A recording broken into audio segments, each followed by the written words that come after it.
Welcome to the Truth and Love podcast. This is Truth in 5 Minutes.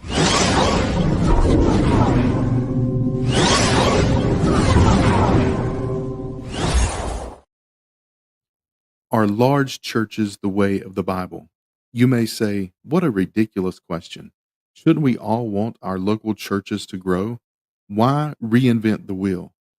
This is the way it's always been and all I've ever known. These are legitimate questions and statements if we were not talking about an entity instituted by God, where our examples and directions are found in Scripture. Sometimes I think we equate kingdom growth or increased positive responses to the gospel with local church growth. We equate the blessing of God with a full sanctuary. I do not see that these are examples of evidence worth biblical comparison. What have been the consequences of not seeking the Bible in what a local church should be? If you were brought up or are currently a member of a Southern Baptist church, more than likely, if you look back at the church's history, you will find that in the early years, they had multiple pastors or elders at the same time. At some point, these churches left this biblical model for a man made model of the single pastor. This has evolved into men having a career and vocational mindset instead of pursuing a calling. Therefore, for a man to find himself in a position to comfortably provide for his family and have security for the future, we have forsaken biblical exposition and regulative operation with man pleasing and pragmatism. For some, even this wasn't enough. Money and giving afford influence in the conventions. Book sales and conference speaking provide elitism and gated communities. For the sake of large churches, we are now suffering from easy believism, where our front doors are easier to enter than our back doors are to exit. For the sake of not losing members, no one knows of church discipline anymore.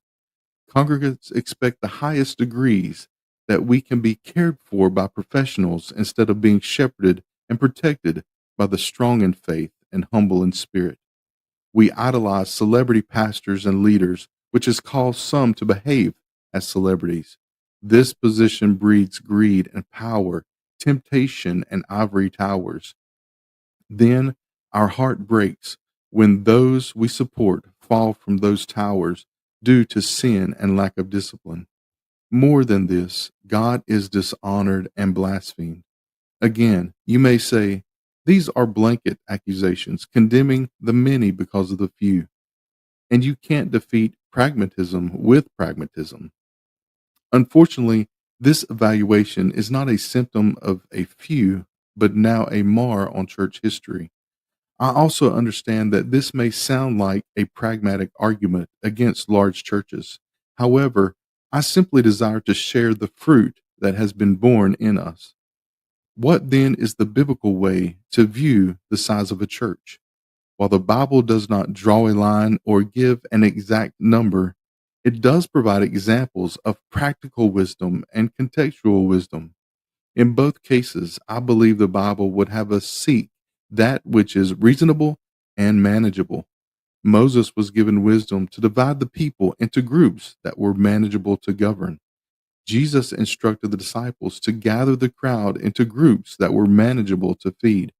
It also seems reasonable that for a church to practice discipline, it must know the one being brought before them in order to love, to serve, to give, to bear with, to cry with, to laugh with each other. It is only reasonable to think that this can be best done amongst a group whose size does not produce a place where members are unknown and left out. This message is not meant to condemn the heart of believers that truly seek to glorify God. May it be an encouragement to evaluate and trust, not in words only, but in deeds of faith. Thank you for watching the Truth and Love podcast. This has been Truth